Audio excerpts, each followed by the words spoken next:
DElEd science के बारे में जानेंगे कुछ क्वेश्चनों को। पहला क्वेश्चन कर रहा है, एक अंतरिक्ष यान पर पृथ्वी के चारों ओर परिक्रमा करते हुए भारहीनता का अनुभव इनमें से किसके कारण होता है।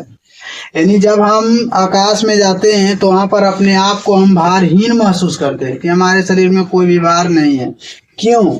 क्या जड़त्व के कारण, या शून्य गुरुत्वाकर्षण के कारण, या अपवर्तन के कारण, या प्रकाश के प्रकीर्णन के कारण। तो यहाँ से हमारा जो ऑप्शन होगा वो बी नंबर सही होगा, शून्य गुरुत्वाकर्षण के कारण। तो बी नंबर ऑप्शन हमारा बिल्कुल सही होगा। दूसरा नंबर प्रश्न कह रहा है, वातावरण की वह परत जो पृथ्वी के सबसे करीब होता है। कौन सी परत है जो पृथ्वी के सबसे करीब है?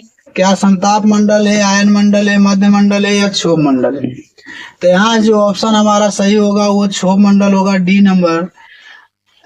नंबर ऑप्शन हमारा यहाँ से सही होगा। क्षोभ मंडल, उसके बाद होता है संताप मंडल, उसके बाद होता है आयन मंडल, उसके बाद होता है मध्य मंडल, उसके बाद होता है वायुमंडल। इस प्रकार पृथ्वी पर कुल 5 परत पाए जाते हैं पृथ्वी के ऊपर। आगे कहा जा रहा है, प्रकाश संश्लेषण के दौरान कौन सी गैस निकलती है? क्या नाइट्रोजन है, हाइड्रोजन है, ऑक्सीजन है, या कार्बन डाइऑक्साइड है? यानी कह रहा है प्रश्न कि जब पौधा भोजन बनाता है तो कौन सी गैस बाहर निकलता है।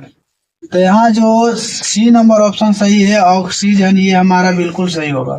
यहाँ CO2 प्लस, यहाँ से H2O और तीर के चिन्ह, यहाँ पर सूर्य का प्रकाश, यहाँ पर क्लोरोफिल, और यहाँ से बनेगा C6H12O6 और प्लस में O2 बनेगा। तो इसको बराबर करने के लिए यहाँ 6 लगा देंगे। तो यहाँ से कौन सी गैस बाहर निकला? तो ऑक्सीजन निकला। तो यहाँ से सी नंबर ऑप्शन हमारा बिल्कुल सही होगा। अगला क्वेश्चन है, बिजली के पंखे का काम करने में किसका रूपांतरण? यानी बिजली के पंखा क्या से क्या में बदलता है? क्या हुआ विद्युत ऊर्जा का उष्मा ऊर्जा में बदलता है? क्या वो उष्मा देता है? या विद्युत ऊर्जा को यांत्रिक ऊर्जा में बदलता है? क्या वो रोटेट करता है? यांत्रिक ऊर्जा को विद्युत ऊर्जा में बदलता है? या कोई आदमी उसको घुमाता है और उसके बाद उससे विद्युत निकलता है? या यांत्रिक ऊर्जा का उष्मा ऊर्जा में? या कोई व्यक्ति घुमाता है तो उससे ऊर्जा निकलती है? तो यहाँ का ये जो बिजली के पंखे का काम करने में किसका रूपांतरण है? तो यहाँ हो गया विद्युत ऊर्जा का यांत्रिक ऊर्जा में। यानी जैसे ही लाइन हम देते हैं तो पंखा यांत्रिक ऊर्जा अर्थात घूमना शुरू करता है। तो बी नंबर ऑप्शन हमारा बिल्कुल सही होगा। अगला क्वेश्चन है, सामान्य व्यक्ति के लिए स्पष्ट न्यूनतम दूरी कितनी होती है? 10 सेमी, 25 सेमी, 50 सेमी, या 5 मीटर?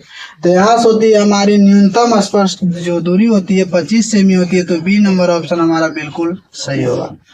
अगला क्वेश्चन कह रहा है कि पके हुए अंगूर में क्या होता है?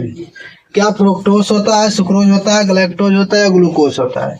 तो जो अंगूर होते हैं उसमें ग्लूकोज होता है। तो डी नंबर ऑप्शन हमारा बिल्कुल यहाँ से सही होगा। अगला प्रश्न कह रहा है कि जब किसी पिंड को किसी तरल में अंशतः या पूर्णतः डुबाया जाता है तो पिंड पर लगने वाला उत्प्लावन बल की दिशा क्या होती है? तो हमेशा जल के विरुद्ध में लगता है, अर्थात ऊर्ध्वमुखी लगता है। तो ये नंबर ऑप्शन हमारा बिल्कुल सही होता है। जो अंदर की ओर लगता है उसे बोलते हैं अधोमुखी, और जो क्षैतिज पर लगता है उसे क्षैतिज, और अनियमित जो कहीं भी लगे। तो यहाँ से जो हमारा क्वेश्चन है यहाँ पर ए नंबर ऑप्शन बिल्कुल सही होगा। अगला है प्रश्न, आलू प्याज क्या है? आलू जो हम खाते हैं और प्याज खाते हैं वो क्या है? क्या वह जड़ है, तना है, फल है, फूल है? तो वो तना होता है। तो बी नंबर ऑप्शन हमारा बिल्कुल यहाँ से सही होगा। अगला क्वेश्चन है, एलिसा क्या है? एलिसा क्या है? तो एलिसा हम सभी जानते हैं एक टेस्ट होता है। क्या है? प्रतिरक्षात्मक जांच है, हड्डियों की जांच है, या मुंडों की जांच है, या कानों की जांच है? तो यहाँ जो हमारा ऑप्शन होगा ए नंबर प्रतिरक्षा जांच होता है। तो ए नंबर ऑप्शन हमारा बिल्कुल सही होगा। अगला प्रश्न है, रक्त समूह की खोज किसने की थी? क्या विलियम हार्वे ने किया, लैंड स्टीनर ने किया, कार्ल लैंड स्टीनर ने किया, या रॉबर्ट कोच ने किया? तो यहाँ से हमारा सी नंबर ऑप्शन बिल्कुल सही होगा। कार्ल लैंड स्टीनर ने रक्त समूह की खोज की। जबकि विटामिन ए की विटामिन की खोज तो विलियम हार्वे ने किया। और रॉबर्ट कोच जो थे ये टीबी से संबंधित मतलब बीमारियों पर कार्य किए। अगला क्वेश्चन है, अंतरिक्ष यात्रियों को बाह्य आकाश कैसा दिखता है? अंतरिक्ष यात्री को बाह्य आकाश कैसा दिखता है? सफेद, नीला, काला, इनमें से कोई नहीं। तो अंतरिक्ष यात्री को आकाश कैसा दिखता है? काला दिखता है। तो सी नंबर ऑप्शन हमारा बिल्कुल सही होगा। अगला प्रश्न है, पर्वतों पर जल तापक्रम पर उबलता है, यानी कि कितना तापक्रम पर उबलता है? क्या 100 सेल्सियस से नीचे, या 100 सेल्सियस से ऊपर, या 100 सेल्सियस पर, या इनमें से कोई नहीं? तो जैसे जैसे हम ऊपर जाते हैं, तापमान नीचे होने पर भी जल में उबाल आता है। तो ये नंबर ऑप्शन हमारा बिल्कुल सही होगा, 100 सेल्सियस से नीचे।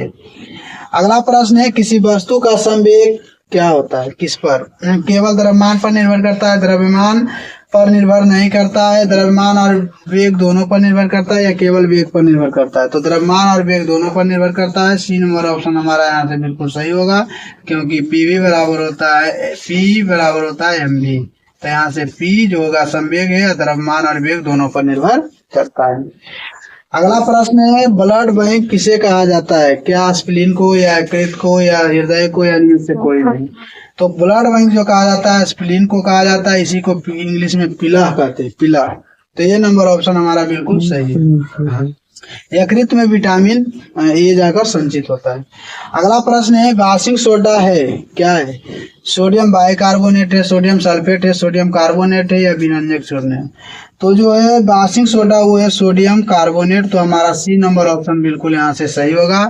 और इसका सूत्र होता है Na2 × 7H2O।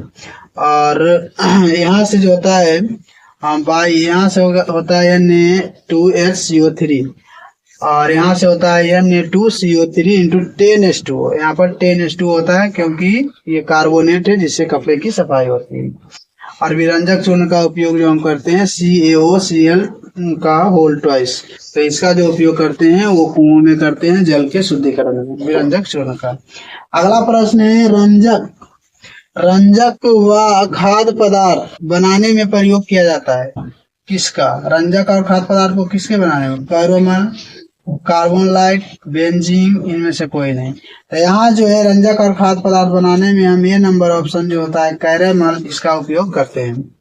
अगला क्वेश्चन है, भारत में लवणीय एवं क्षारीय मृदा को ये भी कहा जाता है, क्या कहा जाता है? खादर, रेंगूर, कालार, या बांगर? तो यहाँ से सी नंबर ऑप्शन हमारा बिल्कुल सही होगा, कालर कहलाता है। खादर नई मिट्टी को खादर कहते हैं, और पुरानी मिट्टी को बांगर कहते हैं। रेंगूर काली मिट्टी को ही रेंगूर मिट्टी कहा जाता है।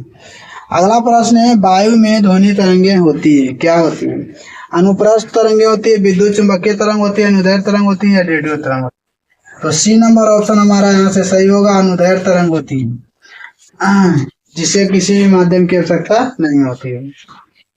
अगला प्रश्न है, दाद एक संबंधित रोग है, किससे संबंधित रोग है? क्या कवक है, प्रोटोजोआ है, विषाणु है, जीवाणु है? तो दाद जो रोग है वो कवक से संबंधित है। तो ये नंबर ऑप्शन हमारा यहाँ बिल्कुल सही होगा। अगला क्वेश्चन है, हड्डियों व दांतों में उपस्थित रासायनिक पदार्थ है, क्या है? क्या कैल्शियम बोरेट है, कैल्शियम सल्फेट है, कैल्शियम फॉस्फेट है, या कैल्शियम क्लोराइड है? तो हड्डियों व दांतों में उपस्थित रासायनिक पदार्थ जो होता है वो होता है कैल्शियम फॉस्फेट। तो हमारा सी नंबर यहाँ से ऑप्शन बिल्कुल सही होगा, कैल्शियम फॉस्फेट।